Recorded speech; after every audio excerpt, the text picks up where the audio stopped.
Allah Subhanahu wa taala mudahkan, kita akan melanjutkan bedah buku yang ditulis oleh Syekh Mahmud Al-Misri hafizahullah, 40 amalan pelebur dosa.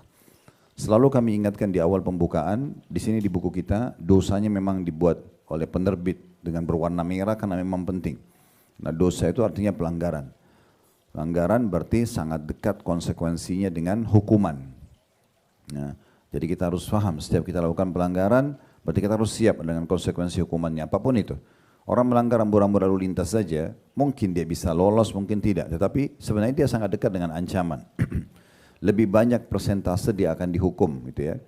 Nah, semuanya sama, apapun yang kita langgar di kantor, dengan partner bisnis kita dan segala macam, dan sehebat apapun kita mengemas kesalahan itu atau kecurangan, pasti Allah punya cara untuk membongkarnya. Oleh karena itu kita menghindari semua pelanggaran-pelanggaran ini. Nah, kelebihannya dalam agama Islam, Allah Subhanahu wa taala memudahkan kita bisa melebur dosa-dosa itu.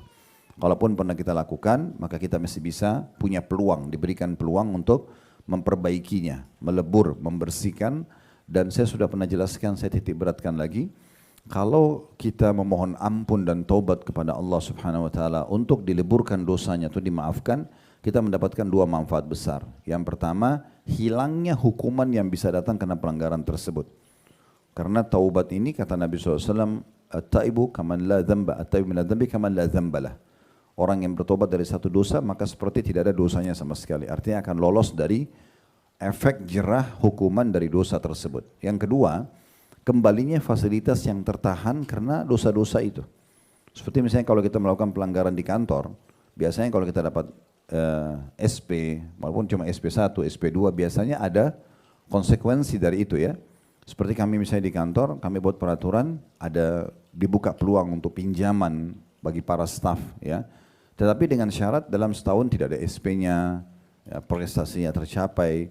Berarti ada konsekuensi, ada fasilitas yang bisa hilang. Nah itu bisa ya kembali fasilitas tersebut. Dan kata Nabi SAW, sesungguhnya ada rezeki sebagian orang tertahan karena dosa yang dia lakukan. Nah itulah manfaat kenapa kita mempelajari 40 poin dari ya, sebab-sebab digugurkannya dosa sehingga tidak datang lagi hukuman kepada kita tentunya. Dan insya Allah kita akan lanjutkan bahasan kita pada kesempatan ini. Setelah kita bahas yang lalu pernah di poin pertama mati di atas tauhid, kemudian kita juga sudah membahas tentang menyempurnakan wudu dan berwudu dan juga sholat 2 rakaat sesudah wudu itu, serta juga tentang sholat taubat yang kalau orang berbuat dosa kemudian dia berwudu lalu dia sholat 2 rakaat maka lalu dia beristighfar maka Allah akan ampuni dosanya. Ini semua termasuk pelebur-pelebur dosa. Intinya sebenarnya sih berhubungan dengan masalah wudu dan sholat gitu ya, beberapa poin dari poin 2 sampai poin 4 dari 40 pelebur tersebut. Nah di kali ini kita akan membahas tentang masalah pelebur yang kelima menurut Syekh Mahmud Al-Misri, yaitu tentang masalah sholat berjamaah di masjid. Tentu yang keenam pun banyak melangkah kaki ke masjid dan menunggu sholat sesudah sholat. Ini juga termasuk yang akan menjadi fokus bahasan kita. Begitu juga dengan pelebur nomor 5, menjaga sholat 5 waktu dan sholat Jumat. Nanti ini kita akan bahas di pertemuan akan datang berhubungan dengan masalah sholat Jumatnya. Namun sholat berjamaahnya, sholat 5 waktu akan kita bahas pada kesempatan ini. Mungkin teman-teman sekalian di awal bahasan kita, begitu Anda mendengarkan, oh judulnya sholat berjamaah. Udahlah, saya kan sudah sholat, saya sudah berjamaah, untuk apa saya pelajari lagi? Perlu Anda ketahui bahwasanya anjuran para ulama kepada setiap muslim dan muslimah agar selalu mengulang-ulangi ya, tema bahasan agama ini. Beda orang yang mendengarkan 1 kali keutamaan tentang sholat, tentang puasa dengan orang yang mendengarkan 5 kali, dengan orang yang mendengarkan 10 kali. Terkadang ada beberapa jenis ibadah, setelah kita dengarkan yang ke-10 kali baru kita termotivasi mengerjakan. Contoh misalnya sholat duha. Berapa kali kita sering dengarkan dari khutbah Jumat, dari ceramah-ceramah, kita dapatkan postingan, tapi ternyata kita masih belum kerjakan. Mungkin kita akan kerjakan di waktu tertentu di mana kita mendengarkan penyampaian seorang dai dengan retorika yang menarik, kemudian tersentuh. Padahal hadis itu sudah pernah kita dengar. Begitu juga dengan mengucapkan salam, begitu juga dengan menuntut ilmu, begitu juga dengan haji dan umroh dan sekian banyak ya ibadah-ibadah yang disebutkan dalam agama Allah Subhanahu wa taala. Selain daripada itu memang kalaupun kita sudah mengerjakan sholat ini, kata Nabi SAW, ibadah itu punya masa jenuh. Ibadah itu punya masa jenuh. Karena rutin begitu terus. Subuh 2 rakaat terus waktunya sama. Duhur 2 rakaat, 4 rakaat terus waktunya sama. Asar juga, maghrib juga, isya juga, sama semuanya. Sama bacaannya, sama gerakannya, sama semuanya. Ini rutinitas ini biasanya menyatakan kejenuhan. Kata Nabi SAW memang ada masa-masa dia meningkat dan ada masa-masa dia turun. Nah, mengurangi keutamaan, mengulangi keutamaan itu akan mencas kita kembali. Sehingga sebelum turun datangnya masa kita jenuh, itu sudah ada ya penopangnya. Atau bahkan pada saat kita lagi jenuh, lagi malas sholat di rumah aja deh. Atau ya sholat azan udah nanti aja sholatnya 10 menit lagi, 20 menit lagi misalnya menundanya. Maka dengan mengingat kembali keutamaannya, kita akan ya kebangkit kembali. Oh sudah, saya nggak boleh nih. Ya, karena selisih antara orang yang datang mengerjakan sholat di takbiratul ihram pertama imam akan beda pahalanya dengan orang yang datang imamnya sudah waladhdallin. Karena sudah ada bacaan iftitah yang dia ketinggalan, ya 6 ayat pertama misalnya dari surah Al-Fatihah dia kehilangan, ya. Makanya Nabi SAW mengatakan siapa yang tidak ketinggalan takbiratul ihram pertama imam 40 hari, 5 waktu sholat dia akan selamat dari api neraka dan sifat kemunafikan. Jadi memang beda. Beda dengan orang yang masbuk 1 rakaat, beda orang yang masbuk 2 rakaat, beda orang yang dapat cuma tahiyat terakhir. Maka beda dari sisi pahalanya. Kalau Anda menghitung, tapi kan saya cuma ketinggalan 1 sholat Ustaz. Kita di dunia ini, Bapak Ibu sekalian, hitungannya bukan 1 kali, tapi akumulasi. Makanya kita setiap hari sholat terus. Setiap hari kita kalau makan baca bismillah. Kenapa tidak 1 kali seumur hidup saja? Memang dia akumulasi. Dan kalau kita bicara akumulasi, berarti setelah diakumulasikan, dari seminggu Anda nggak sholat berjamaah di masjid misalnya, atau dari seminggu Anda masbuk, itu sudah cukup banyak akumulasi kita ketinggalan pahala dibandingkan orang yang memang menjaga selama seminggu itu. Mungkin Anda masih ingat pernah kami sampaikan hadis Nabi SAW tentang ada 2 orang yang meninggal di masa beliau. Yang satu meninggal mati syahid, sepekan kemudian yang satu meninggal biasa saja. Nah, waktu mensolati jenazah yang kedua, Nabi SAW mengatakan kepada para sahabat, bagaimana pendapat kalian tentang kedudukan orang ini dibandingkan temannya yang meninggal mati syahid pekan lalu? Di benak semua sahabat, ya, pasti yang pekan lalu lebih baik karena mati syahid. Maka kata mereka, semoga saja ya Rasulullah jenazah ini yang sekarang tidak mati syahid, dia bisa menyusul temannya, ya maksudnya mencapai derajat temannya karena dia bersahabat. Nah, itu lebih tinggi pastinya. Maka kata Nabi SAW, ketahuilah orang yang baru kalian sholati jenazahnya ini, derajatnya di surga antara langit sama bumi lebih tinggi dibandingkan yang mati syahid pekan lalu. Karena dia sempat sholat selama sepekan saja. Jadi jangan dianggap remeh. Ya, akumulasi sholat, walaupun kita berbeda hanya 2-3 sholat dengan seseorang, itu kita yang lebih bagus di sisi Allah Subhanahu wa taala. Kita juga tahu teman-teman sekalian bagaimana satu-satunya ibadah di sisi Allah Subhanahu wa taala yang Nabi Muhammad SAW diperintahkan menerimanya dengan menjalani perjalanan spektakuler Isra dan Mi'raj. Jalan malam hari ke Baitul Maqdis, terbang pakai kuda bersayap, ya, kemudian Mi'raj ke langit untuk menerima 5 waktu sholat saja. Itu menandakan luar biasa. Dan Nabi SAW mengatakan perbedaan dasar antara kita dengan orang-orang kafir adalah sholat. Siapa yang meninggalkannya maka dia telah kufur, gitu ya. Dan sholat ini punya kedudukan yang sangat luar biasa. Saya coba buka dulu sebelum kita baca di buku kita, bagaimana Imam Al-Mundhiri rahimahullah mengangkat sebuah bab dalam kitab sholat, ancaman keluar dari masjid setelah azan tanpa alasan. Ya. Berarti menandakan kedudukan sholat ini luar biasa. Sampai-sampai kalau sudah azan, Anda ada di masjid, Anda sengaja keluar. Ya, meninggalkan sholat itu. Sudahlah, saya sholat di rumah aja. Atau saya masih ada meeting. Ya, misal contoh, ditinggalkan. Itu dosa. Saking tingginya kedudukan sholat tersebut. Udah masuk ke dalam masjid, tidak ada aktivitas lain. Tunggu sholat itu selesai, baru aktivitas dunianya. Contoh misalnya, hadis Nabi SAW dengan sanad hasan sahih. Dan ini diriwayatkan oleh At-Tabarani dalam Mu'jam al-Awsat. Dari sahabat Abu Hurairah radhiyallahu anhu di mana Nabi SAW bersabda, la yasma'u nida'a fi masjidi hadha thumma yakhruju minhu illa lihaja thumma la yarji' ilaihi illa munafiq.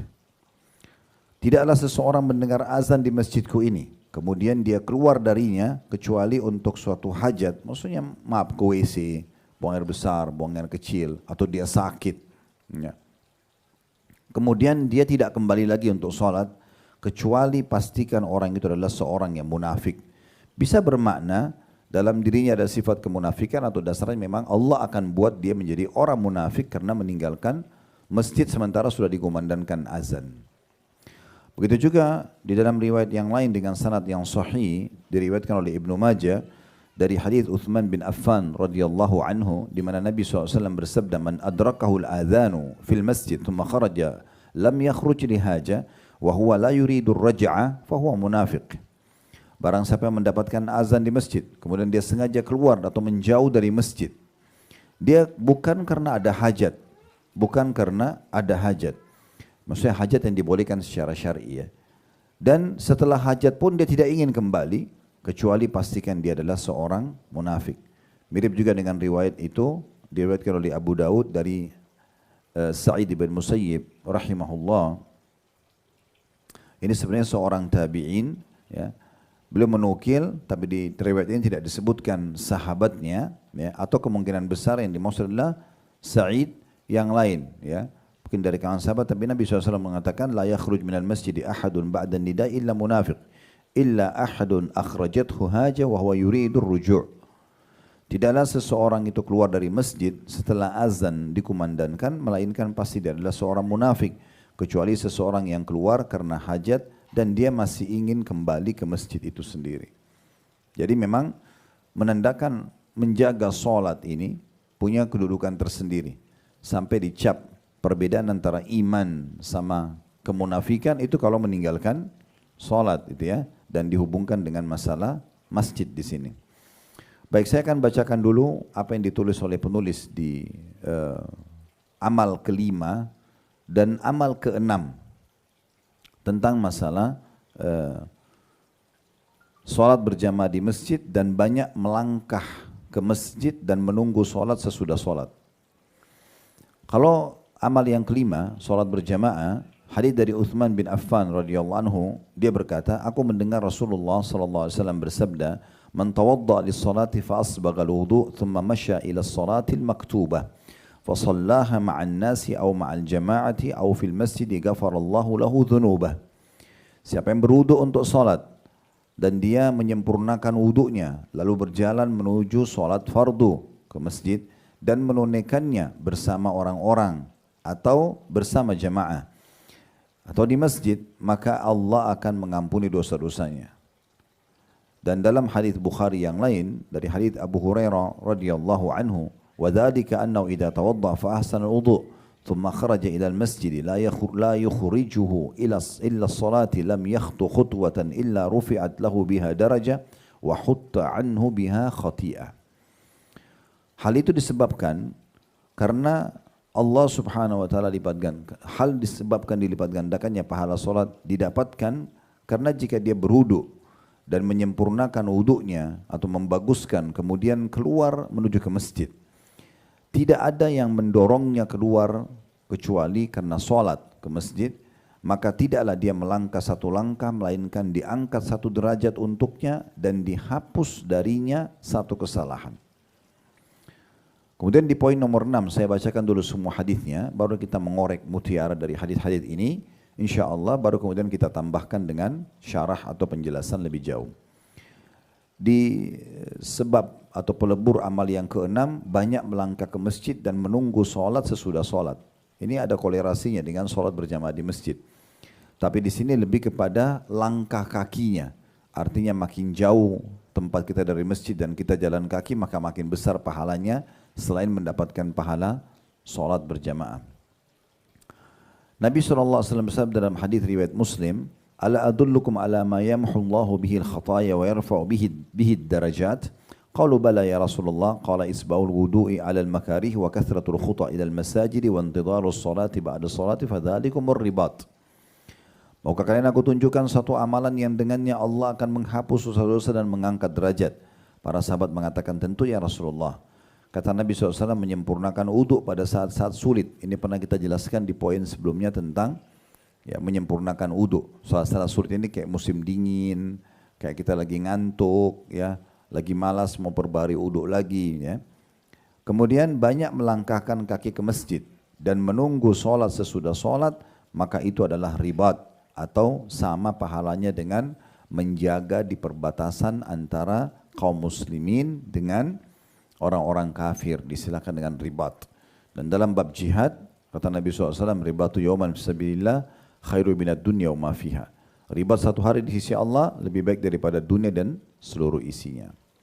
Riwayat yang terakhir yang diangkat oleh penulis di amal pelebur yang ke-6 ini adalah sabda Nabi SAW, Atani al-lailata rabbi tabaraka wa ta'ala faqal, Ya Muhammad, hal tadri fima yakhtasimul mala'ul a'la? Qultu na'am fil kaffarati wad darajat, al-makthu fil masajid ba'da salawati wal masyu alal aqdami ilal jama'at, wa isbagul wudu'i fil makarih. Lalu ada titik-titiknya, artinya masih ada lanjutan hadis, tapi ini yang diambil saksi bahasan oleh penulis. وَمَنْ فَعَلَ ذَلِكَ عَاشَ بِخَيْرٍ وَمَاتَ بِخَيْرٍ وَكَانَ مِنْ خَطِيئَتِهِ كَيَوْمِ وَلَدَتْهُ أُمُّهُ. Malam ini, kata Nabi SAW, Rabbku mendatangiku. Titik-titik, lalu berfirman, Wahai Muhammad, apakah kamu mengetahui apa yang sedang diperselisihkan atau dibicarakan oleh para malaikat yang mulia di langit sana? Maka aku menjawab, iya, tentang pelebur-pelebur dosa dan pengangkatan derajat-derajat, yaitu berdiam di masjid, menunggu sholat setelah sholat, kayak maghrib ke isya. Kita lagi nggak ada kegiatan, nunggu sampai isya misalnya. Melangkahkan kaki menuju ke masjid, sholat berjamaah. Ini betul-betul menjadi pembicaraan para malaikat karena sangat besar balasan yang diberikan hanya dengan melangkah ke masjid.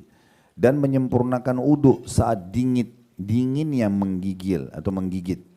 Siapa yang menjaga hal-hal tersebut? Maksudnya dia berdiam di masjid kalau lagi tidak ada kegiatan hanya untuk menunggu sholat sesudahnya, kemudian memperbanyak langkah ke masjid untuk sholat berjamaah dan suka berwudu setelah batal walaupun di musim dingin yang luar biasa, ya, maka pastikan dia akan hidup dalam kebaikan. Semua kebutuhannya akan dipenuhi. Kalau mati pun pastikan dia husnul khatimah, mati dalam keadaan baik.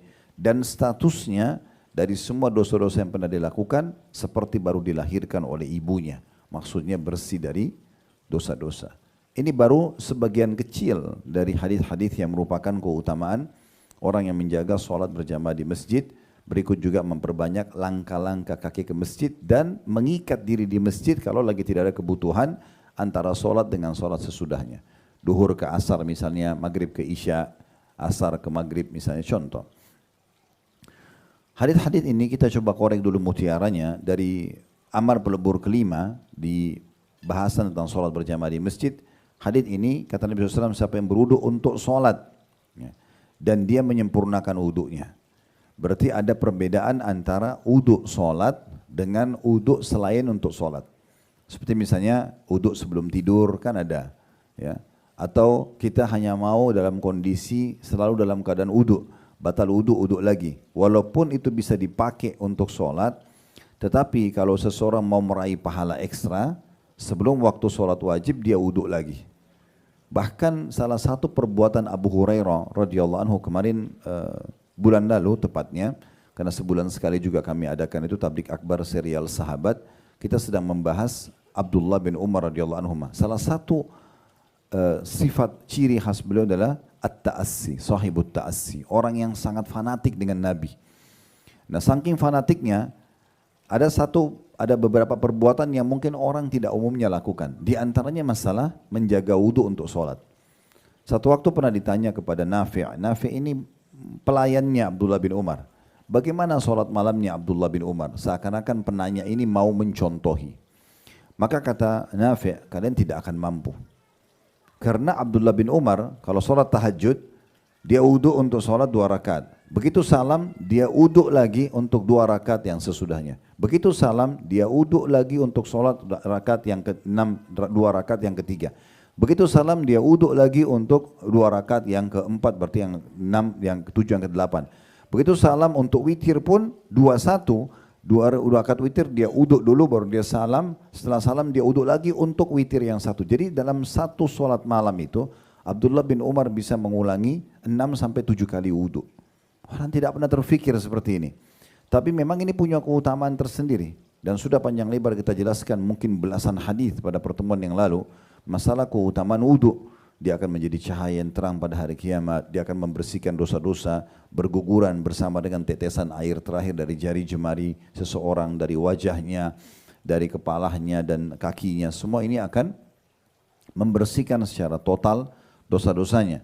Perhiasan seorang mukmin nanti di surga akan memenuhi tempat yang terjangkau oleh air wuduknya gitu ya.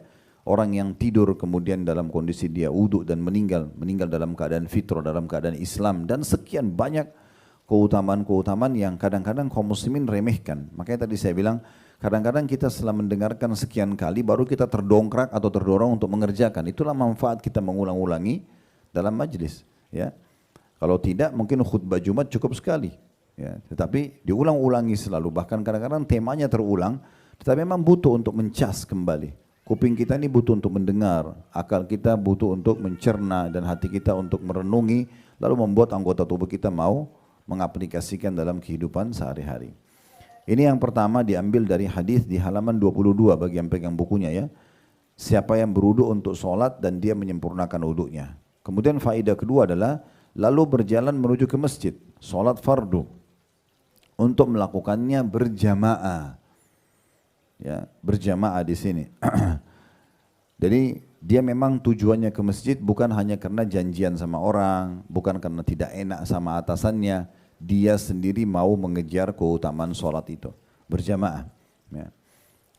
Maka kalau terpenuhi syarat ini, dia wudhu untuk sholat sempurna, kemudian dia juga pergi ke masjid untuk sholat berjamaah dengan orang-orang tujuannya karena Allah, maka akan dibersihkan dosa-dosanya. Dalam riwayat yang di bawahnya tadi, riwayat Bukhari, itu disebabkan kenapa dibersihkan dosa-dosanya, karena kalau dia wudhu menggugurkan dosa-dosa. Kalau dia melangkah ke masjid, itu juga membersihkan dosa-dosa, karena setiap langkahnya dicatatkan satu pahala ke masjid dan satu langkah lagi diampuni dosa-dosa. Kemudian di poin nomor 6 dikuatkan, dikatakan bahwasanya yang paling banyak mengampuni dosa-dosa dan paling cepat mengangkat derajat di surga, amalan yang banyak dianggap remeh oleh orang. Berwuduk pada saat waktu-waktu yang dibenci. Malam hari kalau mau tidur sunnahnya wudu, atau pada saat batal wudu kemudian masuk waktu sholat, atau kita sudah pakaian rapi lalu kemudian kita harus wudu lagi misalnya, atau kita pernah jelaskan juga itu di bab wudu ya, atau pada saat selepas biologis kemudian mau mengulanginya ya, sunnah Nabi SAW adalah berwuduk dulu, atau mau tidur dan menunda mandi junub juga membersihkan kemaluan lalu wudu. Nah ini semua hal-hal yang orang kadang-kadang anggap remeh atau malas. Nah, tapi justru itu yang paling cepat membersihkan dosa-dosa dan meninggikan derajat. Kemudian juga banyaknya langkah menuju ke masjid. Ini faedah yang lain yang bisa kita ambil. Abu Hurairah radhiyallahu anhu, sahabat Nabi ini julukannya ya, nama dia Abdurrahman ibn Sakhr radhiyallahu anhu. Itu saking inginnya mengejar banyaknya langkah menuju ke masjid, beliau melakukan dua hal. Yang pertama, beliau keluar jauh waktu sebelum azan. Jadi kayak misalnya azan itu jam 12, mungkin kalau kita sekarang setengah jam lah sebelumnya itu ya. Yang membuat kita sering ketinggalan sholat berjamaah, sholat qobliyah, doa mustajab antara azan dan iqamah, takbiratul ihram pertama imam, saf pertama. Ya. Ini kenapa? Karena kitanya menunda, nanti azan baru mau wudu, antri lagi. Akhirnya ketinggalan banyak keutamaan. Orang mukmin yang peduli dengan sholat, dan kalau dia perbaiki dan mulai dari sholat, semua urusannya akan baik. Kalau anda mau perbaikin apapun, ekonomi anda, karakter anda, apa saja, semuanya mulai dari perbaikin di sholat. Coba, dan penuhi 3 hal, tepat waktu, tepat gerakan, tepat bacaan. Itu kesimpulan 3 poin ini tentang khusyuk gitu ya. Bagaimana begitu azan kita sudah hadir. Di saf pertama bagi laki-laki sudah harus hadir gitu ya. Perempuan pun sama tentunya, di azan itu sudah berada di atas sejadah dan mukennah, mengenakan mukennahnya. Kemudian tepat gerakan sesuai ajaran Nabi SAW dan tepat bacaan juga yang diajarkan. Karena kata Nabi SAW, "Sallu kama ra'aitumuni usalli." Salat sebagaimana kalian melihat aku salat gitu ya. Maka ini kesimpulan daripada kehusyuan. Maka kita harus jauh sebelumnya. Nah, Abu Hurairah lakukan adalah beliau jauh sebelum azan, setiap sholat beliau sudah menuju ke masjid. Tujuannya adalah untuk memperbanyak langkah. Misalnya dari rumah beliau ke masjid Nabi itu bisa garis lurus ke sana. Tetapi beliau mutar sengaja karena masih ada waktu untuk memanggil teman-teman dan tetangganya. Ayo sholat yuk, sudah mau dekat waktu. Sehingga dapat pahala mengajak orang sholat, dapat pahala langkah kaki yang banyak menuju ke masjid. Ya, seperti itulah. Ya. Maka ini termasuk perbuatan selain uduk di waktu-waktu yang dibenci, memperbanyak langkah ke masjid, ya, itu termasuk paling cepat membersihkan dosa-dosa dan juga mengangkat derajat. Dan di hadis di poin nomor 6 ini, dan juga mengikat diri antara sholat dengan sholat sesudahnya. Ya, ini usahakan ya dalam, kalau Bapak Ibu nggak bisa dalam setiap harinya, sebulan sekali aja ada waktu sholat di mana Anda bertekad, berjanji antara Anda sama Allah tidak keluar dari masjid. Maghrib Isya misalnya, yang paling gampang tuh Maghrib Isya karena waktunya pendek. Apalagi kalau di masjid dekat rumah ada ta'lim ya, sekaligus kita ikut ta'lim. Nah itu bagus banget. Karena ini pahalanya sama dengan ribat. Ribat itu sama, kalau ribat itu di depan kita musuh, pasukan musuh mau menyerang muslimin, di sini muslimin. Kita sedang berjaga-jaga, kapan mereka serang kita akan melawan gitu ya. Nah ini dalam kondisi genting banget, pahalanya sangat besar. Kata Nabi SAW, ribatu yawman fisabilillah khairu minad dunya wa ma fiha. Ribat satu hari saja, berjaga-jaga jangan sampai musuh menyerang, itu lebih baik nanti di hari kiamat balasannya daripada dunia dan seluruh isinya. Nah menunggu sholat ke sholat sesudahnya sama dengan ribat. Berwuduk di waktu-waktu yang dibenci sama dengan ribat. Memperbanyak langkah ke masjid dan peduli dengan ini sama dengan ribat. Maka ini harus kita jadikan sebagai salah satu program kita. Hadis terakhir tadi yang kita bacakan tentang datangnya Robku kepadaku, ini kita imani apa adanya sebagaimana penyampaian Nabi SAW dan sesuai dengan kemahabesaran Allah Subhanahu wa taala. Karena memang para nabi dan rasul bisa saja bertemu dengan Allah dengan cara yang sudah Allah tentukan. Kemudian pelajaran yang lain adalah bagaimana para malaikat yang mereka adalah makhluk Allah yang mulia juga mendiskusikan, bukan diskusikan tentang masalah keajaiban ciptaan langit dan bumi. Kata Nabi SAW, Allah berfirman kepadaku, hai Muhammad, kau tahu enggak apa yang sedang dibicarakan oleh para malaikat di langit sana? Menjadi pembicaraan yang seru di antara mereka. Maka kata Nabi SAW, iya. Di sini ada riwayat yang menjelaskan, Nabi sempat mengatakan saya tidak tahu. Lalu Allah ilhamkan kepada beliau apa yang sedang ditujukan sebagai jawaban dari pertanyaan tersebut. Maka beliau mengatakan iya, di dalam kafarat dan darajat. Kafarat itu pembersih-pembersih dosa dan juga ya darajat. Derajat yang tinggi di surga. Yang malaikat lihat surga tahu, tapi mereka kaget bagaimana Allah mudahkan hanya dengan pergi sholat berjamaah di masjid, memperbanyak langkah menuju ke masjid berjamaah, berwuduk di waktu-waktu yang dibenci. Maka itu di luar daripada jangkauan para malaikat. Mereka tidak sangka ternyata Allah menjadikan itu paling cepat membersihkan dosa-dosa yang akhirnya membuat tidak ada konsekuensi hukuman dan fasilitas akan dikembalikan kalaupun tertahan dengan dosa dan paling cepat mengangkat derajat di surga. Tentu kalau seseorang memahami masalah ini teman-teman sekalian, dia bisa langsung terapkan.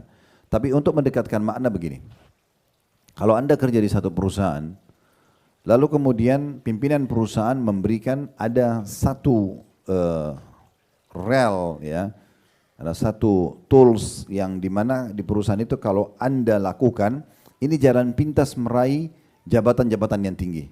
Ada yang standar, standar itu Anda bekerja selama 2 tahun dengan prestasi begini, gini. Tapi mungkin ada perusahaan memberikan satu wewenang, keputusan, kalau ada staf yang bisa melakukan ini misalnya, ya. Misal contoh dia mendatangkan konsumen jumlahnya 1.000 orang dalam 1 bulan, contoh misalnya. Atau dia meningkatkan omset perusahaan sekian, contoh. Atau dia bisa menyebarkan di medianya, promosikan gini-gini. Maka itu akan langsung dia melewatin 3-4 level naik ke atas. Nah, orang yang melakukan ini sebenarnya tidak sulit buat dia, tapi siapa yang mau? dia akan segera lebih cepat naik ke jabatan-jabatan tersebut. Nah, ini rasionalnya.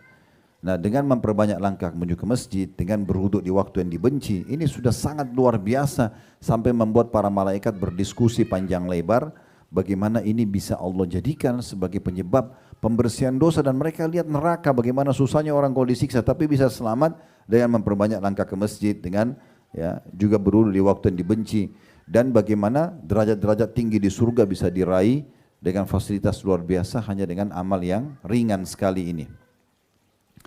Kemudian terakhir hadis yang kita baca tadi adalah siapa yang melakukan ini, berwuduk di waktu-waktu yang dibenci, kemudian memperbanyak langkah menuju ke masjid, sholat berjamaah di masjid, itu dipastikan hidup dan matinya akan bahagia. Dipastikan akan dijadikan penuh dengan kebaikan semasa hidup dan juga pada saat meninggal akan husnul khatimah, serta dari dosa-dosanya dia seakan-akan baru dilahirkan oleh ibunya. Artinya bukan hanya haji saja yang bisa membersihkan dosa seperti baru dilahirkan oleh ibu, tapi rutinitas kita dalam sehari-hari, selalu jaga kalau uduk batal kita uduk lagi, selalu jaga memperbanyak langkah menuju ke masjid dan tidak pernah bosan dengan itu, gitu kan? Nah, semua itu akan menjadi penyebab segera kita bisa meraih pembersihan dosa seperti baru dilahirkan oleh ibu kita.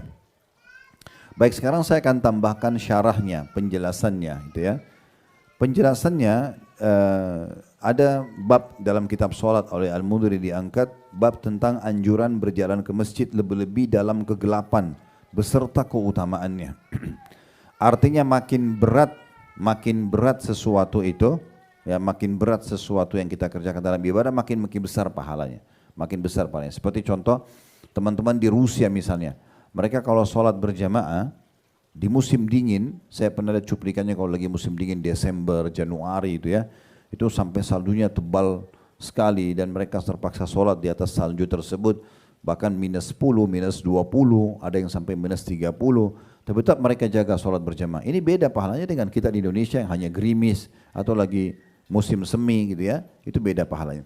Intinya makin berat satu ibadah yang kita kerjakan, maka makin besar pahalanya, sesuai dengan kadar perjuangan kita. Makanya kata Nabi SAW, inna idhamal ajri ma'idhamil bala. Sesungguhnya besarnya balasan sesuai dengan besarnya ujiannya. Besarnya ujiannya. Mungkin kita pada saat mau tidur, malas banget mau wudhu gitu ya. Udahlah kan cuma sunnah. Tapi kita paksakan diri untuk kita melakukannya. Maka ini akan lebih besar pahalanya ya dibandingkan orang yang tidak ada perjuangannya. Nah, seperti itu kurang lebih. Hadis yang pertama yang saya ingin bacakan sebagai tambahan adalah sabda Nabi SAW dari hadis Abu Hurairah radhiyallahu anhu, salatul rajuli fi jama'ati tudha'af ala salati fi baiti wa fi suqi 25 darajah. Ketahuilah salatnya seseorang di antara kalian ya, berjamaah di masjid itu akan dilipat gandakan sampai dibandingkan di rumahnya dan di pasarnya sampai 25 kali lipat atau 25 derajat. Kemudian hal tersebut kata Nabi SAW, وَذَلِكَ أَنَّهُ إِذَا تَوَضَّى فَأَحْسَنَ الْوُضُوء ثُمَّ خَرَجَ إِلَى الْمَسْجِدِ لَا يُخْرِجُ إِلَّا الصَّلَاةِ. Itu semua disebabkan kenapa sholat berjamaah di masjid lebih besar pahalanya daripada sholat di rumah, daripada sholat ya, di pasar, di toko misalnya. Karena kalau dia wudhu dan dia menuju ke masjid, lam yakhtu khutwatan illa rufi'at lahu biha darajah. Karena setiap langkahnya, satu langkah kakinya akan dicatatkan, akan diangkatkan satu derajat. Wa hutta anhu biha khati'ah, dan akan dibersihkan langkah yang lain, ya itu adalah dosa-dosanya. Fa idza shalla lam tazalil malaikatu tusalli alaihi. Kalau dia salat di masjid, selama dia belum bicara sama orang di sebelahnya, dia belum berdiri dari musallanya, malaikat terus mendoakan dia. Madama fi musallah, selama dia di tempat salatnya. Seraya malaikat mengatakan, Allahumma salli alaihi, Allahumma arhamhum. Ya Allah, bersalawatlah kepadanya. Ya Allah, rahmatilah dia. Saya tadi jelaskan di pembukaan kita, salawat Allah, kita kan kalau baca salawat satu kali kepada Nabi, Allah salawat kepada kita 10 kali. Salawat Allah itu maksudnya adalah salam Allah kepada kita. Allah akan ampuni dosa, Allah akan terima amal-amal soleh, Allah akan berikan solusi dari permasalahan kita, Allah akan tinggikan derajat, itu maknanya. Maka malaikat terus berdoa bagi orang yang pergi ke masjid sholat berjamaah, dan ini tidak didapatkan kalau orang di pasar ataupun di rumah, itu makna hadisnya ya. Walaupun ini terkhususkan bagi laki-laki karena perempuan ada pengecualian. Tetap mereka boleh sholat di masjid. Sebagaimana sabda Nabi SAW, La tamna'u ima Allahi masajidullah. Jangan kalian menahan hamba-hamba Allah wanita menuju ke masjid Allah gitu ya. Tapi tetap ada hadis yang menjelaskan lebih afdal mereka sholat di tempat paling terpencil dalam rumahnya. Maka itu lebih afdal. Tapi sekali boleh ke masjid. Tapi hadis ini lebih kepada laki-laki. Ya, makanya ibu-ibu juga butuh motivasi suaminya, anaknya agar mengenal masjid. Bapak-bapak juga jangan lupa, jangan kendor imannya. Selalu saja mengerjakan dan mengajak juga anak-anak laki-laki untuk mengenal masjid. Karena malaikat akan terus mendoakan setiap langkah tadi, satu langkah kita ya, diampuni dosa, yang satu diangkat derajat. Dalam riwayat lain satu dicatat pahala, sekaligus diampuni dosa, satu diangkat derajat. Ya. Saya ingat dulu di kota Makassar, waktu kami masih ngontrak rumah dulu. Rumah itu kontrakan itu di sini, cuma dipisahin dengan jalan, di seberang jalan itu langsung masjid. Jadi sangat dekat. Ya. Mungkin rumah terdekat dengan masjid itu rumah yang kami. Gitu ya. Tapi saya coba hitung karena penasaran dengan hadis ini. Saya ingin tahu dari pintu rumah menuju ke pintu masjid itu berapa langkahnya. Subhanallah, saya hitung, kena seriusin saya hitung. 1, 2, 3, itu 50 langkah. 50 langkah, dekat sekali. Hanya nyebrang aja. Artinya ada 50 pahala dicatat, ada 50 derajat yang didapatkan, ada 50 pengampunan dosa. Ya, ada pahala 50, ada derajat 50, ada pengampunan dosa 50. Jadi ini luar biasa gitu ya, keutamaan yang bisa didapatkan. Dan ada hadis yang lain menyebutkan dia akan diberikan pahala yang serupa pergi dan pulang. Artinya kita pergi 50 langkah, tapi dapat pahala tadi, pulangnya pun 50 langkah dapat pahala juga. Maka ini keutamaan jangan disia-siakan. Dan ingat ya, kita tidak bicara satu perbuatan tapi akumulasi. Kalau satu orang 1 tahun sholat terus berjamaah di masjid dan 1 orang dia tidak sholat berjamaah di masjid di waktu itu, maka ini secara otomatis beda sekali pahalanya. Jangankan 1 tahun, tadi sudah kita sebutkan riwayat sahabat yang meninggal, 1 mati syahid, 1 tidak. Itu cuma sepekan sudah cukup, sepekan itu sholatnya mengalahkan derajatnya orang yang mati syahid sebelumnya. Jadi ini sebuah pelajaran yang luar biasa yang kita harus tahu, dan dikatakan wala yazalu fi sholatin man tadara shalah, dan dia akan terus dianggap sedang mengerjakan sholat selama dia menunggu sholat. Jadi misalnya Bapak Ibu sholat maghrib sambil ikut pengajian misalnya, niatnya sekalian tunggu isya. Walaupun kita sudah salam, lagi dengerin ceramah, atau mungkin nunggu aja di masjid deh, sambil mungkin jawab WA, walaupun itu yang penting tidak ada kemaksiatannya misalnya. Hal-hal yang mubah Anda kerjakan untuk nunggu sholat, tetap dianggap kita sedang sholat. Ya. Pahala sholat tetap dikasih sampai selesai sholat isya nantinya. Ini yang dimasukkan dengan potongan akhir daripada hadis ini. Dalam riwayat yang lain, kata Nabi SAW, man tawadda fa ahsanal wudu, siapa yang wudu lalu menyempurnakan wudunya, thumma kharaja 'amidan ila shalah, dan dia sengaja keluar untuk mengerjakan salat, fa innahu fi salati ma kana ya'midu ila shalah, dia terus dicatatkan pahala salat selama dia menunggu salat. Wa innahu yuktabu lahu bi ihda khutwatayhi hasanah, dan akan dicatatkan dari 2 langkah kakinya salah satunya pahala. Wa yumha anhu bil ukhra sayyi'ah, dan dihapuskan dengan kaki yang satunya dosa. Fa idza sami'a ahadukum al-iqamah fala yas'a, apabila salah seorang dari kalian mendengarkan iqamah maka jangan dia tergesa-gesa. Fa inna a'zamakum ajran ab'adukum dara, ketahuilah yang paling banyak pahalanya di antara kalian adalah orang yang paling jauh tempatnya dari masjid. Qalu lima ya Abu Hurairah, maka sebagian orang ada yang menanyakan, kenapa Abu Hurairah? Qala min ajli kathratil khuta, beliau mengatakan yang dimaksud dengan hadis Nabi itu karena banyaknya langkah kaki menuju ke masjid. Dan disebutkan juga dalam sebuah riwayat yang sahih bahwasanya ada seorang sahabat Nabi yang tidak pernah sama sekali telat sholat berjamaah, tidak pernah telat sholat berjamaah, selalu on time. Dan itu sudah bertahun-tahun berjalan. Maka ada seorang sahabat Nabi yang lain memberikan masukan kepada dia. Dia mengatakan, kenapa engkau tidak membeli seekor keledai tunggangan untuk memudahkan kamu pergi di siang bolong dan di malam yang dingin. Maka beliau dan kata sahabat yang memiliki riwayat ini, orang ini yang tidak pernah telat sholat, Orang yang paling jauh rumahnya di ujung Madinah, tapi datang ke masjid Nabi tidak pernah telat karena dia peduli dengan itu. Lalu dikasih masukan, kenapa kau nggak beli tunggangan aja supaya bisa lebih gampang gitu ya. Maka dia mengatakan, saya ingin agar setiap langkah saya ke masjid ini pergi dan pulang dicatat sebagai saksi pada hari kiamat. Maka waktu Nabi SAW dengar, Nabi mengatakan, dia mendapatkan atau engkau mendapatkan seperti yang kau niatkan. Jadi menghadiri sholat ini teman-teman bukan hal yang biasa gitu ya, tapi hal yang luar biasa yang harus menjadi program kita ya. Ada riwayat yang lain juga unik berhubungan dengan masalah sholat berjamaah. Kata Nabi SAW, la yatawadda ahadukum fayuhsinu wudu'ahu fayusbiguhu thumma ya'til masjid la yuridu illa salata fihi illa tabashbashallahu ilaika ma yatabashbashu ahlul ghaibi bi tal'atihi. Tidaklah salah seorang dari kalian berwudu, sengaja dia wudu dan dia menyempurnakan wudunya. Sudah kita jelaskan menyempurnakan wudu pada pertemuan sebelumnya. Tidak akan kurang dari batas minimal wudu, bahkan dilebihkan ya. Kemudian dia datang ke masjid, tidak berkeinginan kecuali ingin mengerjakan sholat, melainkan Allah akan sangat berbahagia ya, disebabkan ya perbuatannya itu dia ke masjid karena mau sholat, sebagaimana seseorang berbahagia sekali dengan hadirnya anggota keluarga lain yang sudah lama pergi. Jadi Allah Subhanahu wa taala bergembira sekali melihat kalau ada orang yang memang dia datang ke masjid hanya untuk sholat, dan kegembiraan Allah Subhanahu wa taala sesuai dengan kemaha besarannya tentunya ya.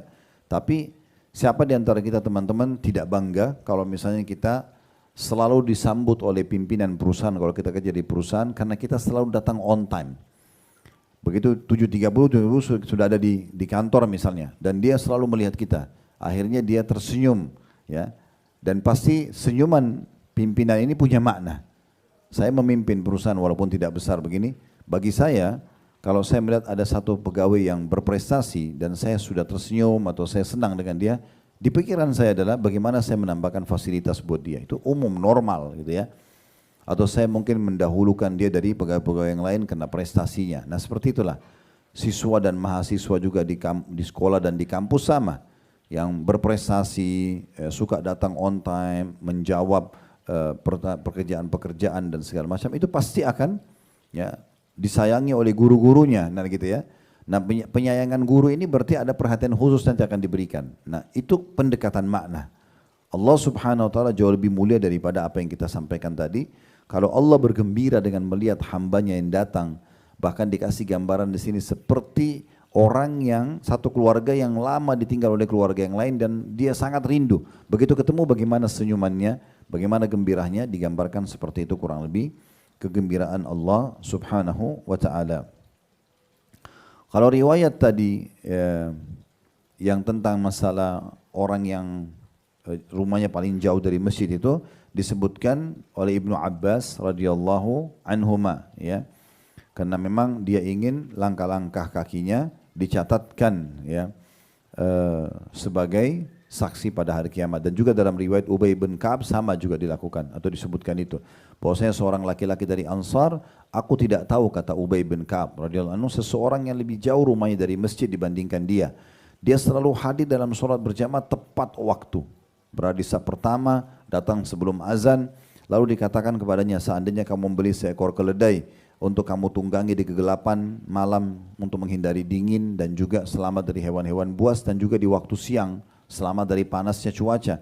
Dia menjawab, aku tidak senang, aku tidak ingin rumahku dekat masjid karena aku ingin berjalan ke masjid dan ditulis untukku setiap langkah pergi dan pulangku itu ya oleh Allah SWT sebagai pahala dan jadi saksi pada hari kiamat. Maka kata Nabi SAW, Allah telah mengumpulkan semua itu untukmu. Allah telah mengumpulkan semua itu untukmu. Dalam riwayat lain, kata Ubay, aku merasa iba dengan orang ini karena jalan kaki menuju masjid jauh sekali. Maka aku berkata, wahai fulan, mengapa kau tidak membeli seekor keledai yang melindungi dari panas dan juga serangga-serangga bumi? Maka dia menjawab, demi Allah aku tidak suka, aku tidak ingin rumahku dekat masjid, ya, karena memang aku ya, dalam pikirannya ya, aku ingin datang, ya, atau ingin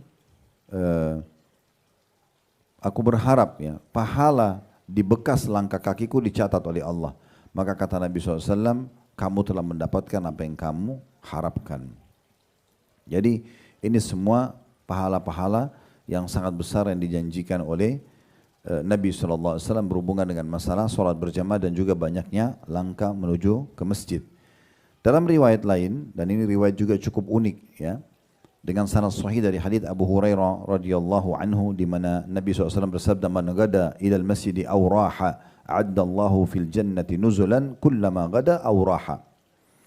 Barang siapa yang berangkat di pagi hari dan sore hari. Pagi hari maksudnya salat subuh dan duhur ya. Kalau sore hari salat asar sampai isya gitu ya.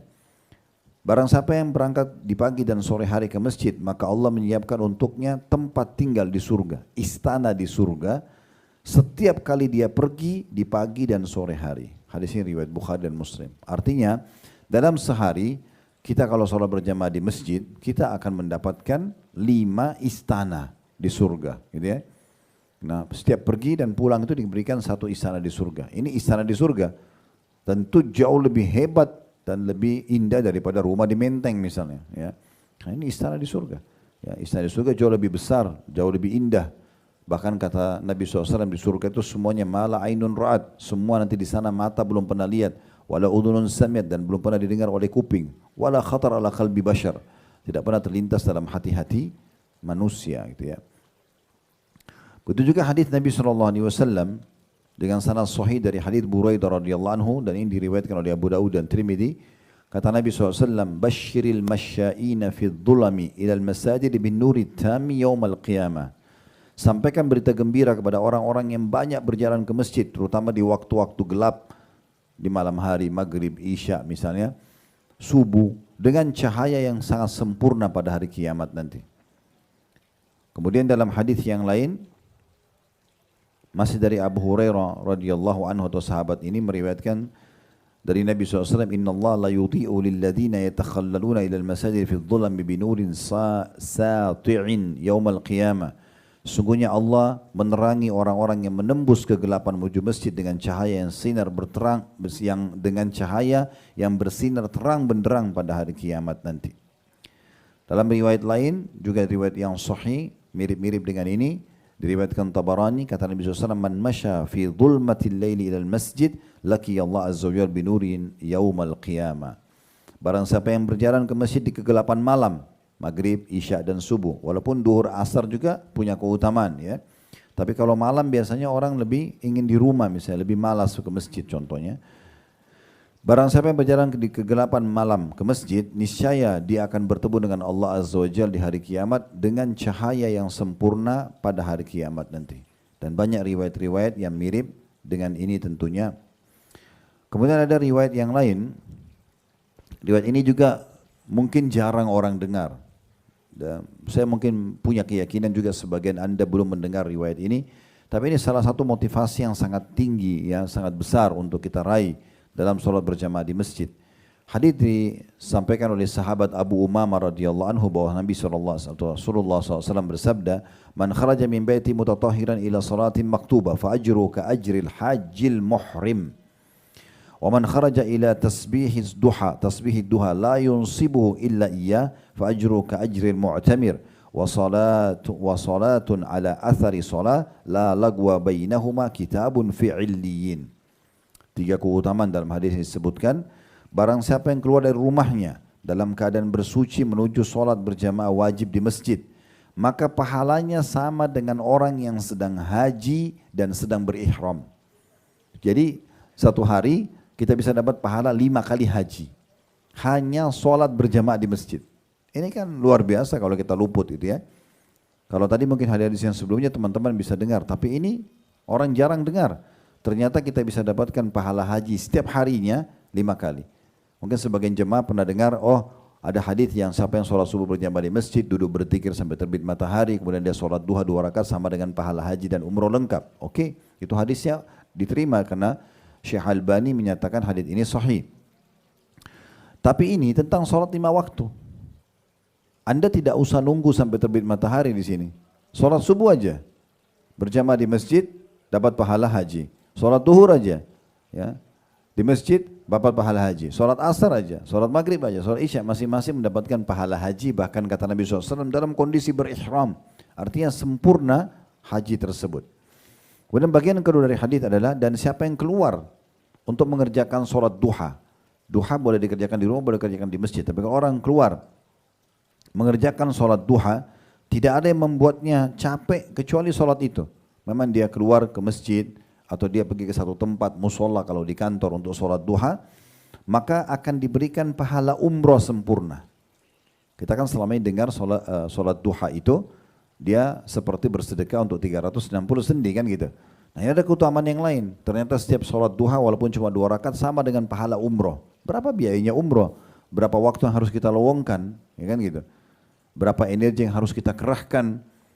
Itu semua bisa didapatkan hanya dengan sholat duha. Nah, begitu ringannya sebenarnya cuma 2 rakaat. Jadi sama dengan menyedekahkan 360 sendi, sama juga dengan umroh. Kalau sholat wajib tadi sama dengan haji. Yang ketiga adalah kata Nabi SAW dan sholat setelah usai sholat tanpa disertai perbuatan sia-sia di antara keduanya, maka akan dicatat di illiyin. Illiyin ini maksudnya catatan para ahli surga. Illiyin para ahli surga. Jadi kalau kita sholat, ya, kemudian kita menunggu sholat sesudahnya, tanpa ada sia-sia di situ, kayak maghrib isya, bermanfaat di sini ya. Kita isi dengan majelis ilmu, dengan zikir, baca Quran, halaqah Quran misalnya, semua itu akan langsung dicatat di illiyin. Dan makna illiyin adalah khusus buku, jadi di sisi Allah SWT ada buku, ya, illil, ini bukunya orang ahli surga. Dan sana tidak akan dihapus namanya dengan izin Allah Subhanahu wa taala. Kemudian dalam hadis yang lain juga ini masih jarang didengar oleh banyak kaum muslimin. Hadis yang sahih diriwayatkan Abu Dawud dan Ibnu Hibban dari hadis sahabat Abu Umamah radhiyallahu anhu di mana Rasulullah SAW bersabda, "Thalathatun kulluhum dhaminun 'ala Allah in 'asha ruziqa wa kufiya wa in mata adkhalahu Allahul jannah." Oh ini agung sekali ya. Barang 3 golongan yang Allah menjamin secara langsung. 3 golongan yang Allah jamin secara langsung. Jika dia hidup, pasti dipenuhi rezekinya dan diberikan kecukupan. Jika dia mati, dipastikan akan dimasukkan ke dalam surga. Mau apa lagi? Hidup dipenuhi rezekinya, ya.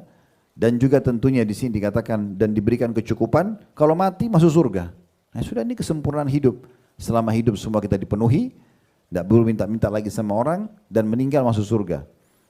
Wa man dakhala baitahu fasallam. Disebutkan man dakhala baitahu fasallam. Orang yang pertama dari 3 golongan ini dapat jaminan kalau dia hidup diberikan rezeki dan kecukupan, kalau dia mati masuk surga adalah siapa yang masuk ke rumahnya dia mulai dengan salam. Ini amal ringan sekali gitu. Bapak Ibu sebelum masuk rumah salam. Assalamualaikum warahmatullahi wabarakatuh. Ada orang atau tidak ada orang? Gak ada urusannya. Dalam surah An-Nur Allah sebutkan surah nomor 24. Ya, fasallimu ala anfusikum tahiyatan min indillah. Kalaupun kita masuk ke dalam rumah tidak ada orang, tetap kita ucapin salam sebagai sambutan yang baik dari sisi Allah. Ya, kita ucapin salam. Dan dalam hadis yang lain kata Nabi SAW, siapa yang masuk ke rumahnya dan ucapkan salam, syaitan di sekitar rumahnya itu akan berbicara dengan teman-temannya syaitan yang lain, tidak ada tempat nginap buat kalian malam ini. Maknanya mereka tidak bisa masuk ke rumah hanya dengan ucapin salam. Ya. Jadi nggak benar tuh dalam diceritakan di film-film syaitan bisa tembus pintu atau tembok, itu nggak ada. Ya. Anda ucapin salam, pintu pun terbuka, dia tidak bisa masuk. Salam itu menjadi tamengnya, sudah cukup. Syaitan akan mengatakan pada teman-teman tidak ada tempat nginap buat kalian, tidak bisa masuk ke rumah itu. Hanya dengan ucapin salam. Jadi jangan dianggap remeh, gitu kan? Dan sempurnakan Assalamualaikum 10 pahalanya, warahmatullah 10, wabarakatuh 10. Dan ingat tadi saya bilang kaidahnya ibadah di dunia ini akumulasi. Oh, saya kan tadi jawab salam tulisan dan lisan sama hukumnya ya. Anda tulis Assalamualaikum 10 pahalanya. Anda ucapin lisan, tulis sama lisan sama pahalanya 10. Warahmatullah 10, wabarakatuh 10. Akumulasi besar sekali. Dan kalau akumulasi besar, kalau 10 kali kita ucapin salam, 10 kali kita ngobrol dengan pasangan sehari, tulis WA atau telepon, berarti 300 pahala. Kalau kita bicara sama 100 orang, karena banyaknya kita interaksi dengan orang misalnya, maka berapa banyak pahala yang didapatkan. Maka ucapin salam ini mendapat jaminan diberikan rezeki dan kecukupan, dan kalau hidup, kalau mati akan dipastikan masuk ke dalam surga. Salam hidupkan di rumah juga ya. Dari kamar ke kamar, dari ruang tamu ke kamar, ucapin. Seringnya suami istri saya mengucapkan salam, orang tua sama anak, ini penting sekali. Kemudian yang kedua dikatakan, di sini kata Nabi SAW, saya ulangi lagi, thalathatun kullum dhaminu 'ala Allah in asya ruzika wa kufiya wa in mata adkhalahu Allahul jannah. 3 golongan yang pasti Allah jamin kalau dia hidup akan diberikan rezeki dan dicukupi, dan kalau mati masuk surga. Yang pertama, man dakhala baitahu fasallam fahuwa dhaminun 'ala Allah. Orang yang masuk rumahnya lalu dia salam, maka dia dapat jaminan dari Allah tadi. Yang kedua, wa man kharaja ilal masjid fahuwa dhaminun 'ala Allah. Yang kedua, ini saksi bahasan kita, orang yang keluar menuju ke masjid untuk sholat, dijamin akan diberikan rezeki, kecukupan, dan kalau mati masuk surga. Dan yang ketiga, wa man kharaja fi sabilillah fahuwa dhamin 'ala Allah. Dan yang ketiga, siapa yang keluar untuk berperang di jalan Allah, maka juga dia dibawa jaminan Allah Subhanahu wa taala. Ini luar biasa ya. Kemudian juga ada hadis, teman-teman, kita kalau sedang datang sholat berjamaah di masjid, kita sedang bertamu di rumahnya sang raja, ya, pencipta alam semesta ini, Allah Subhanahu wa taala. Kalau kita bertamu di rumah, tidak usah bicara masyarakat biasa lah, langsung aja ke presiden atau raja. Saya yakin pasti hidangannya luar biasa, sambutannya luar biasa, protokolnya lengkap gitu ya. Kita pun makan mungkin disambut dengan pakaian yang bagus, pelayan-pelayan yang sopan, wanginya ruangan, penataan yang indah, interior yang menarik lah gitu ya. Saya sangat yakin itu. Dan kita juga tahu itu ya. Nah, ada hadis Nabi SAW, walaupun Anda datang ke sebuah masjid atau musola yang sederhana, Anda sedang datang bukan ke rumah manusia atau raja manusia, tapi kepada raja alam semesta. Tanpa melihat fisik itu, tapi ada jaminan dari Nabi SAW, Anda akan dimuliakan oleh sang raja Allah. Apakah dengan kesehatan, apakah dengan rezeki, apakah dengan keturunan yang baik, dan seterusnya.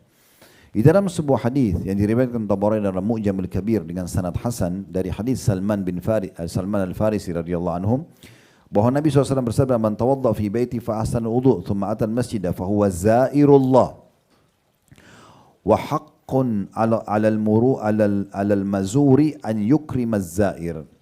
Barang siapa yang berwudu di rumahnya lalu dia membaguskan wudunya kemudian mendatangi masjid, lalu dia adalah orang yang berkunjung kepada Allah. Dia dianggap orang yang sedang bertamu kepada Allah. Dan yang dikunjungi Allah Azza wa Jalla pasti akan menghormati orang yang mengunjunginya. Maksudnya akan memuliakannya. Kalau tadi Raja Dunia bisa memberikan apa saja merupakan dari titipan hadiah lah, makanan lah, dan sambutan, maka Allah Azza wa Jalla jauh lebih bisa memberikan itu daripada yang lainnya. Masjid juga ini teman-teman yang kita datangi untuk sholat, ini adalah sebaik-baik tempat di muka bumi, paling yang Allah cintai. Potongan tanah, bidang tanah yang paling Allah cintai, dan bangunan adalah masjid. Walaupun itu musola kecil, walaupun itu bangunannya biasa. Sebagaimana hadis sahih diriwayatkan Imam Muslim dari hadis Abu Hurairah radhiyallahu anhu, di mana Nabi SAW bersabda, "Ahabbul biladi ila Allah Ta'ala masajiduha wa abghadul biladi ila Allah aswaquha." Bagian negeri yang paling dicintai oleh Allah Ta'ala adalah masjid-masjidnya. Artinya kalau kita cintai masjid, kita sering datang mengunjunginya, berarti kita sedang datang ke tempat yang paling Allah cintai. Dan bagian negeri yang paling Allah benci, walaupun boleh, adalah pasar-pasarnya. Kita datang ke pasar pada saat kita butuh. Kalau tidak butuh maka jangan banyak menghabiskan waktu di sana. Dalam riwayat yang lain dengan sanad hasan sahih diriwayatkan Ahmad dan juga Al-Bazzar, dia mengatakan menukil riwayat Jubair bin Mut'im radhiyallahu anhu, dia mengatakan anna rajulan qala ya Rasulullah ayyul buldani habbu ila Allah. Dia mengatakan bahwasanya ada seorang laki-laki bertanya, wahai Rasulullah, bagian negeri manakah yang paling Allah cintai? Wa ayyul buldani abghadu ila Allah, dan bagian mana di negeri yang paling Allah benci? Qala la adri. Maka Nabi SAW mengatakan, saya belum tahu. Hatta as'ala Jibril alaihissalam, sampai nanti saya bertanya pada Jibril alaihissalam. Fa'atahu Jibril fa'akhbarah, maka Jibril pun datang lalu memberitahukan kepada Nabi SAW, anna ahsanal biqa'i ilallahil masajid, bahwasanya bidang tanah yang paling mulia di sisi Allah adalah masjid-masjid Allah. Wa abghadal biqa'i ilallahil aswaq, dan tempat yang paling Allah benci ya adalah itu pasar-pasarnya, pasar-pasarnya. Sebagai penutup tentunya kita coba mengangkat hadis Nabi SAW yang tidak asing bagi kita semuanya tentang 7 golongan yang akan Allah naungi di hari. Ada 2 buah hadis ya, 7 golongan yang Allah naungi di hari kiamat, tidak ada naungan kecuali naungan Allah. Dari 7 golongan ini tentu dimulai dari pemimpin yang adil ya, sab'atun yudhilluhumullahu fi dhilli yauma la dhilla illa dhilluh. Ada 7 golongan yang pasti Allah akan lindungi di hari kiamat di mahsyar, di saat orang kepanasan di bawah ceriknya matahari, dan tidak ada naungan kecuali Allah. Naungan Allah pada hari itu yang pertama pemimpin yang adil, al-imamul adil, yang kedua syabun nasya'a fi ibadatillahi azza wajal, anak muda yang tumbuh besar di atas ketaatan Allah. Biasanya orang habiskan masa mudanya pada maksiat, tapi dia tidak, dia pada ketaatan. Kemudian yang ketiga warajulun qalbu mu'allakun fil masajid, ini saksi bahasan kita. Orang yang akan dinaungi juga selamat dari teriknya matahari di hari kiamat di mahsyar nanti adalah seseorang yang hatinya terpaut dengan masjid, selalu rindu. Sebagian ulama hadis mengatakan habis sholat dia rindu ingin mengejar nunggu sholat yang akan datang. Itu paling penting program dalam hidupnya dibandingkan yang lainnya. Lebih penting daripada semua meeting, semua pertemuan, semua acara adalah bagaimana dia hadir di sholat selanjutnya. Pulang lagi sholat selanjutnya, begitu terus sampai ajalnya datang. Yang keempat, warajulani tahabba fillah ijtama'a ala dzalika wa tafarraqa alaih. 2 orang laki-laki dan sama laki-laki, perempuan sama perempuan yang saling mencintai karena Allah. Anda pilih siapa seorang muslim yang lebih bagus ibadahnya, laki-laki dengan laki-laki, lalu Anda katakan saya mencintai Anda karena Allah. Juga perempuan pada perempuan yang lainnya.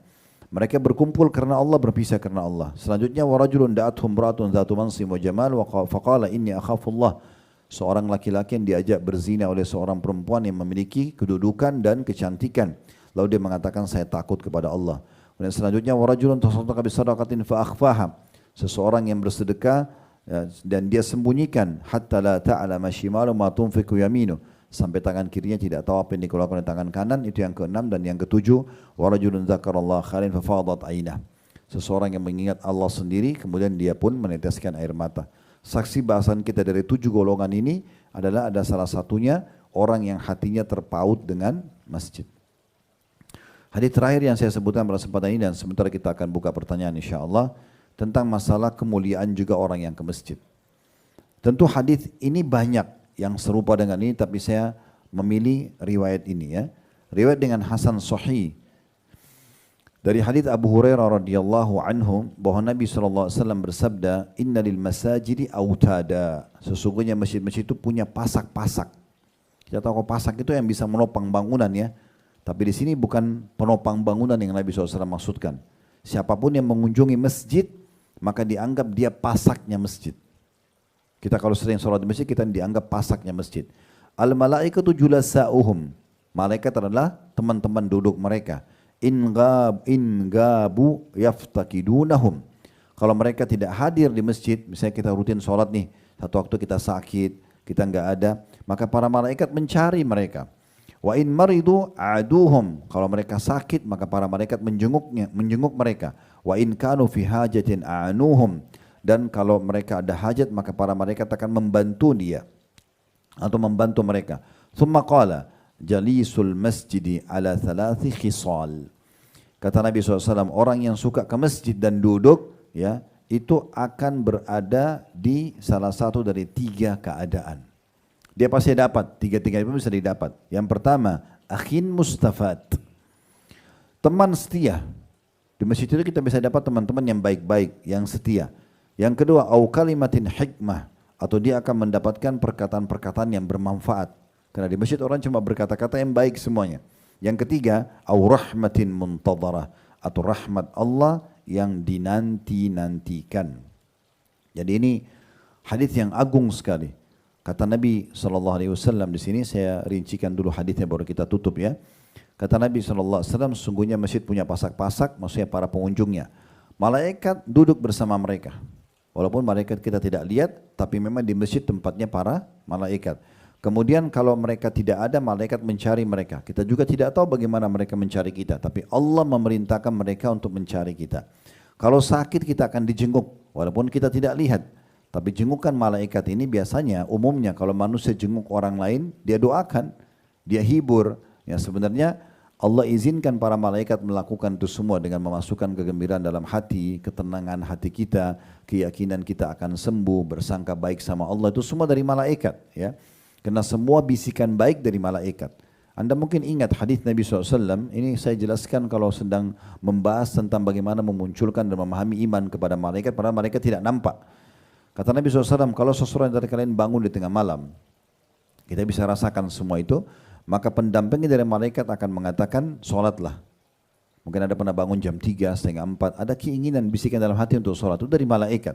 Nanti pendampingnya dari korin, atau dari syaitan mengatakan, tidurlah malam masih panjang.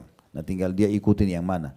Semua bisikan, misalnya lihat orang miskin, ya kemudian bantulah. Dengar azan, sholatlah. Semua itu dari malaikat. Semua bisikan yang melawan itu, udahlah nggak usah bantu, ya udahlah nanti aja sholat di rumah misalnya, atau nanti aja sholat 1 jam lagi, itu dari syaitan, ya. Maka seperti itu kita mengetahui. Kemudian dikatakan juga di sini kalau mereka punya hajat maka malaikat membantu. Nah membantu ini dengan cara mengilhamkan pada mereka ide-ide, ya. Bukan kadang-kadang kita sedang hadapi masalah lalu muncul ide, atau kita sedang duduk lalu muncul ide-ide untuk mengembangkan sebuah usaha atau memperbaiki keadaan. Itu semua efek daripada sholat berjamaah di masjid. Ya, karena kita menjadi pasak-pasaknya masjid itu. Dan Nabi SAW mengatakan manfaat yang lain, di masjid dia akan mendapatkan teman-teman yang baik. Kalau mau cari teman baik, masjid tempatnya. Karena orang ke masjid itu orang yang bertakwa kepada Allah SWT. Makanya kata Nabi SAW, masjid adalah tempatnya semua orang yang bertakwa. Jarang sekali ada orang munafik atau ahli maksiat pergi, kecuali mungkin karena 1-2 orang karena ada niat buruknya. Tapi umumnya orang ke masjid, apalagi rutin sholat sudah sekian tahun, itu orang-orang baik-baik. Kemudian kalimat-kalimat yang baik, mungkin ada kultum, ada ceramah, ada nasihat, atau kita berbicara pasti kita akan dengarkan kata-kata yang menyenangkan hati, atau rahmat yang sedang ditunggu, dan pasti akan mendapatkan rahmat tersebut. Nah ini gambaran teman-teman sekalian tentang masalah pelebur dosa yang kelima dan keenam, masalah menjaga sholat berjamaah di masjid, dan juga masalah memperbanyak langkah menuju ke masjid, sebagaimana tadi sudah kita bacakan dari buku kita. InsyaAllah ke depannya kita akan lanjutkan di poin atau amalan yang ke-7, ya, tentang masalah sholat berjamaah juga, tapi lebih kepada dan sholat Jumat. Kita akan bicara tentang masalah Jumat pada kesempatan akan datang insyaAllah. Semoga apa yang kita belajar ini bermanfaat buat kita semuanya. Semoga yang hadir offline ataupun online dikabulkan hajat-hajat dunia akhiratnya, diampuni dosa-dosanya dan diterima seluruh amal-amal solehnya. Dan selalu kita doakan agar negara kita terjaga dan terjamin kemerdekaan, persatuan dan kesatuannya. Allah berikan petunjuk para pemimpin jalankan tugas dan amanah dengan baik. Dan Allah juga mengembalikan semua tipu daya dari orang-orang yang jahat yang menginginkan kehancuran bagi negara kita, bagi agama kita dan keluarga kita. Dan semoga Allah menyatukan kita kelak semua di surga Firdausnya tanpa hisab. Mari disatukan dalam majlis ilmu ini. Dan semoga Allah juga memberikan kemerdekaan saudara-saudara kita di Palestina yang sedang tertindas, sebagaimana Allah berikan kepada kita. Allah ikhlaskan niat mereka, terima para syuhada mereka, mudahkan Islam di tangan mereka dan tangan kita semua. Dan semoga Allah ikut sertakan kita bersama mereka di pahala, baik dengan doa, dengan harta, juga dengan jiwa kita. Wassallallahu ala nabiyina Muhammadin wa alihi wasallam. Walhamdulillahi rabbil alamin. Subhanakallahumma bihamdika asyhadu an la ilaha illa anta astaghfiruka wa atubu ilaik. Wassalamualaikum warahmatullahi wabarakatuh.